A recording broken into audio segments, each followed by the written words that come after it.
My great-grandmother from my mother's side passed away 2 years ago. She was about 95 to 100 years old. I do not know her exact age because I never asked. 2 months before her death, she told us an incident from many years ago when she was a preteen. She had a maternal aunt who was well known for her beauty. They came from a family of zamindars, also known as nobles. Ever since she turned 12, her grandfather started having nightmares of a man who told him to never let his granddaughter get married, as she would be his wife. The grandfather sought the help of an elder to know what that dream actually meant. The elder said that the man he saw in his dream was a jinn who had fallen for his granddaughter. Though he did not really believe in jinns, he was scared for his granddaughter, and thus rejected most people who proposed to marry her. But there was one person he could not refuse. That was his best friend's grandson. That boy was her childhood friend, and he was quite frequent in their house. So, when he proposed to her in front of the whole family, the grandfather had no choice but to accept it. She, the aunt, was 15 at the time. Everything proceeded without any problem until the night before the marriage. The bride sat in a room with her bridesmaids, including my great-grandmother, when the incident occurred. Suddenly, the bride's hair, which was tied in a traditional way, we call it kopoa, but I do not know the exact English, became extremely hard, and her head started hurting. No one knew what was going on, except the grandfather. His worst nightmare came to reality. The hair stayed like that the whole night, and some other paranormal incidents also occurred at night. That night, the grandfather saw the same man in his dream. This time, he was furious, and warned him to never make that mistake again, or the consequences would be bad. Well, the next day her hair became normal again, but the marriage was cancelled. The boy was no longer allowed in their house, until the grandfather passed away 3 years later. After that, the boy started visiting them again, and slowly everyone forgot the grandfather's warning.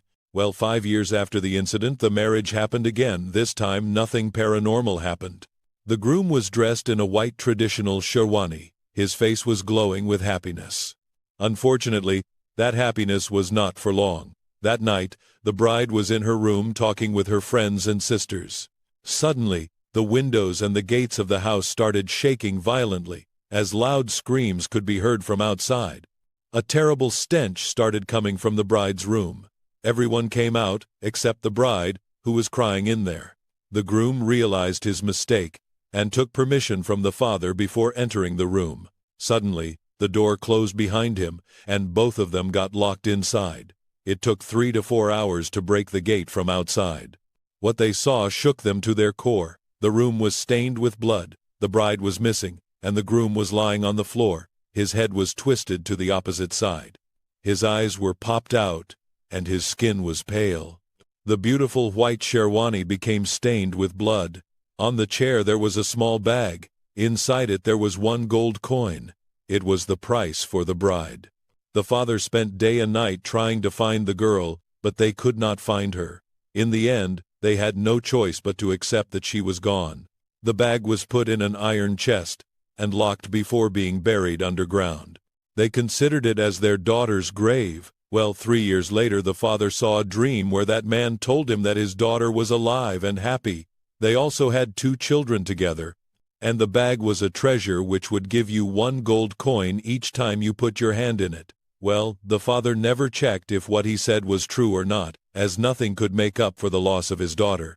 Well, today that house is nothing but an abandoned haunted house filled with ghost stories. We call it Babuder Bari, meaning master's house. Well, it seems that was the first haunted incident in that house. It is actually pretty close to my cousin's house, where we go during vacations. Maybe that chest is still there somewhere, but we will never know. If this post gets enough upvotes, I will post pictures of that mansion. For now, goodbye. Update. Firstly, for people who want to know if I will post more stories, do not worry. I have many more real stories I wish to share with all of you. I have already posted a new story about one of my grandfather's encounters with jinns. As for those who are curious about what a jinn is, I will put a short explanation here. For more detailed information, I will be posting a story about a jinn's interview with a scholar soon. So stay tuned for the next post. What is a jinn? A jinnath, or jinn, is an ancient creation of God that has been on earth far longer than humans.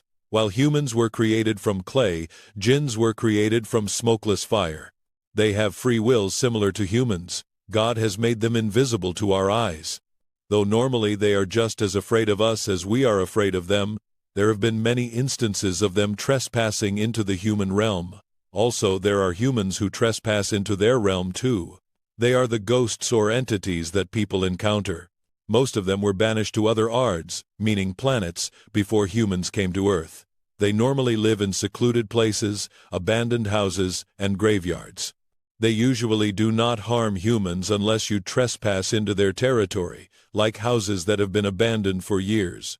They may have different races with different powers like shapeshifters, flyers, etc. Some of the examples are efrits, ghouls, and quarines.